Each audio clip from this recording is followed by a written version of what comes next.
పల్నాడు జిల్లా అభివృద్ధిలో వెనకబడి ఉండొచ్చు కానీ మీరు నాకు చూపించిన ప్రేమ ఆప్యాయన ఏనాడు మర్చిపోలేను. జీవితంలో నా చెయ్యి ఎవరు కొరకల, పల్నాడు జిల్లాలోనే కొరికారు. యువగలం పాదయాత్ర వచ్చినప్పుడు అందరితో చేతులు కలుపుతాం. ఒక ఆయన పెద్ద చేయి తీసుకుని కొరికేశాడు. ఆయన ఆ ప్రేమ చెప్పుకోలేక గట్టిగా కొరికేశాడు. ఈ రోజు కూడా కేబినెట్ మీటింగ్ లో సుమారుగా ఫస్ట్ 10 ఐటమ్స్ పెట్టుబడుల గురించి వచ్చినాయి. అంటే అనేక కంపెనీలు, ఫార్మా, ఐటీ రంగం, సోలార్ ఇవన్నిటిలో వచ్చినాయి. ఈరోజు కొత్త పాలసీ తీసుకొచ్చారు. టెక్స్టైల్స్, లెదర్ కి కొత్త పాలసీ తీసుకొచ్చారమ్మా ఈరోజు. ఇప్పుడు మనం వాడే బట్టలు కానివ్వండి, వేసుకునే చెప్పులు, బూట్లు కూడా టెక్నాలజీ చాలా మారుతుంది. ఇట్స్ కాల్డ్ టెక్నికల్ టెక్స్టైల్స్ అని వచ్చేసింది. దానికేనంటే నేను బలంగా నమ్మేది పల్నాడుని, ప్రకాశంని హబ్ గా క్రియేట్ చేయాలనేది బలంగా మేము నమ్ముతున్నాం. దాంట్లో భాగంగా ఈ రోజు కేబినెట్ మీటింగ్ లో అదే డిస్కషన్ వచ్చింది. ఎస్, పల్నాడు ఫోకస్ పెట్టాలి.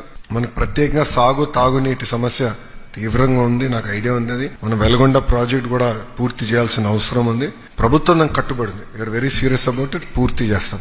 కానీ మీరు అన్నట్టు పరిశ్రమలు తీసుకురావాలి. దానికి ఒక థిమాటిక్ గా చేయాలని నేను బలంగా నమ్ముతాను. ఏదో ఒక్క కంపెనీ తీసుకొస్తే ప్రాంతం ఓవర్ నైట్ మారదు తల్లి. కానీ మొత్తం ఎకో సిస్టమ్ కానీ తీసుకొస్తే మొత్తం ప్రాంతం మారుతుంది. ఎట్లయితే అనంతపురానికి మన మొత్తం ఆటోమోటివ్ క్లస్టర్ క్రియేట్ చేసాం. మొత్తం ఆ ఏరియా రూపురేఖలే మారిపోయినాయి ఈ రోజు.